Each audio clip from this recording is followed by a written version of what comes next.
I know everyone's parents have probably told them that it's important to get your sleep.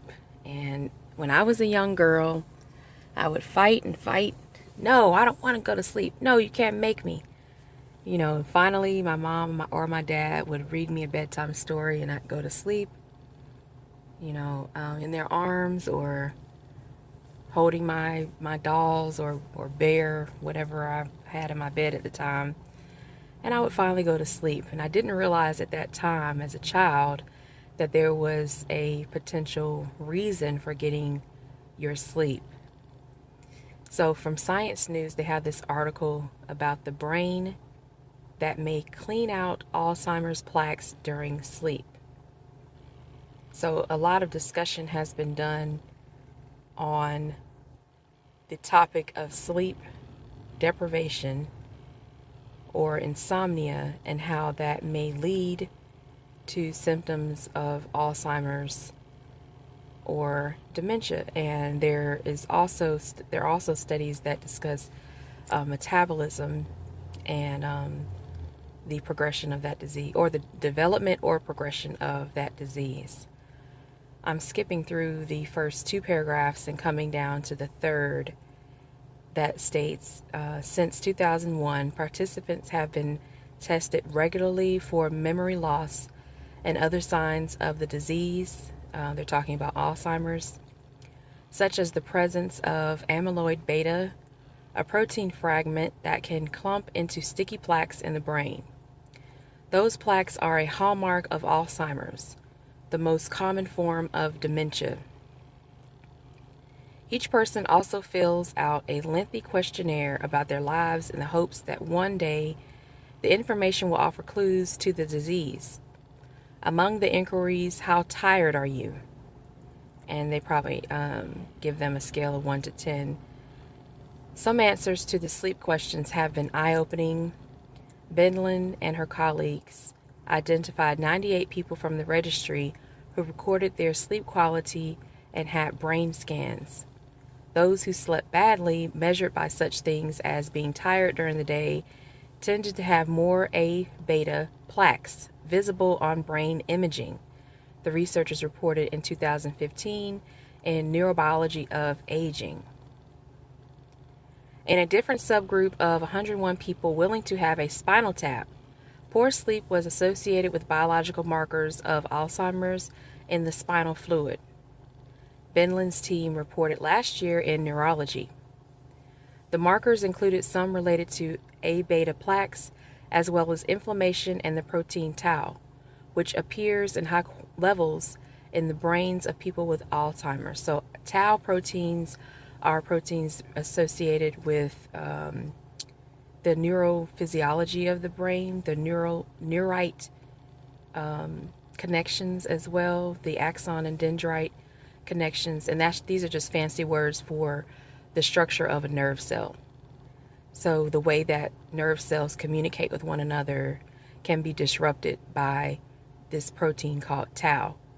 And they noticed that tau proteins are associated with inflammation, and the brain scans they do are abnormal compared to people that have low or no expression of this tau protein. Bendlin's studies are part of a modest but growing body of research suggesting that a sleep-deprived brain might be more vulnerable to Alzheimer's disease. In animal studies, levels of plaque-forming A beta plummet during sleep. And they did those studies by putting a probe, an electromagnetic probe, onto the animal's brain. So they cut a hole in the skull. They put an electromagnetic probe directly onto their brain, and they can do the electromagnetic analysis of the brain signaling during sleep. And after that, they also have studies on mice where they have them sleeping. They inject them with some type of dye that goes directly to the brain. They have them sleep. They give them, there's some type of stimulus they give them. They anesthetize the mice, euthanize them, decapitate them, and then they study their brain. So that's how they were able to see the amyloid beta plaques in their brains. Other research suggests that snoozing brain runs the clean cycle to remove the day's metabolic debris, notably A beta, an action that might protect against Alzheimer's disease. Even one sleepless night appears to leave behind an excess of the troublesome protein fragment. So this is why, you get up and you had a good night's sleep, you feel great, you feel ready for the day, you feel like you can just, traffic is not bothering you as much, everything's just kind of be rolling through. Then there are days where you feel like, when you get home, it's like, what did I do today? I don't even remember leaving the house. It's like you were in a trance. Like you're on autopilot, though that's very indicative of these plaques forming. And it doesn't necessarily mean that you will have Alzheimer's. It just means that you probably just need more sleep.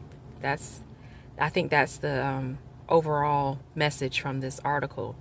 I'm not going to go too much more into detail because this is a pretty long article, but they give this description here of what's happening when you have sleep disruption. It decreases clearance of amyloid beta from the brain.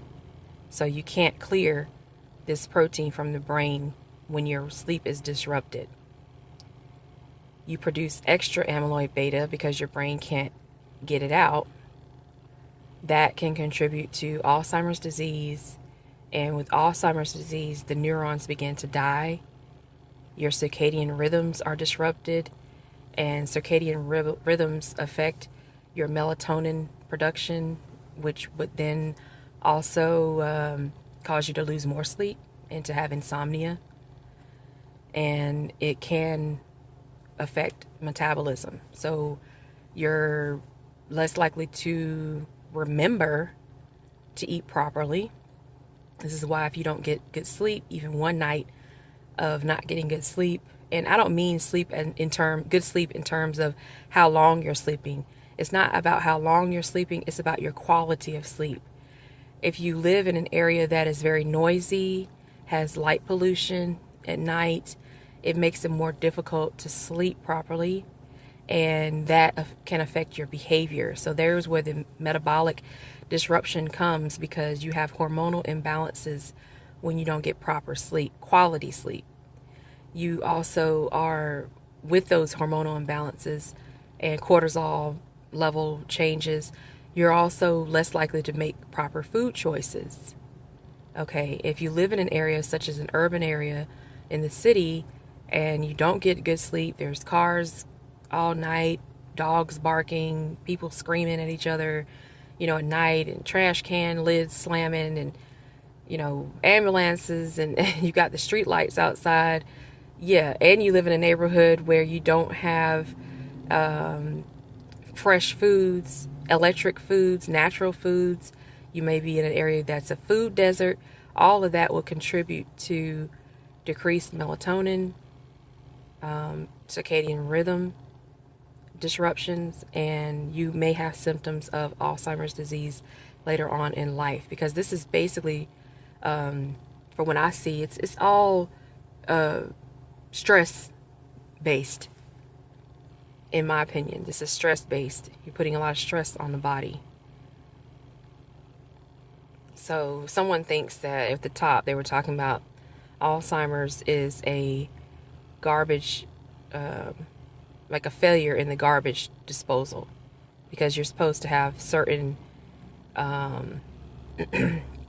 certain proteins that are supposed to be washed away from the brain, pushed away, excised from the brain, on its own naturally.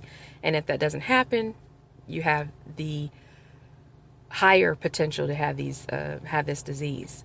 So if you look at this brain scan from a hard day's night, scientists measured accumulation of amyloid beta in people who were rested on the left. They got good sleep. And then again after 31 hours without sleep. So I can't even imagine being in a study where I can't sleep for 31 hours like that. I mean, even after 12 hours, I'm ready to go back to sleep. So 31 hours they didn't have sleep, and this is what happened. So on the right side, you see from the PET scan that one of the volunteers' brains, the levels of amyloid beta, which is linked to Alzheimer's disease, rose in the hippocampus. So the hippocampus is that small area that's pointed out by the arrow. After sleep deprivation, just after 31 hours, amyloid beta levels, they're increased significantly because they weren't there before on the left, and now they're there on the right. So yeah, let me know what you guys think in the comment section. There are a lot of other graphs and different explanations for this connection between amyloid beta protein and Alzheimer's. And I'll come to you with another video. As always, have a great day. Thank you for watching.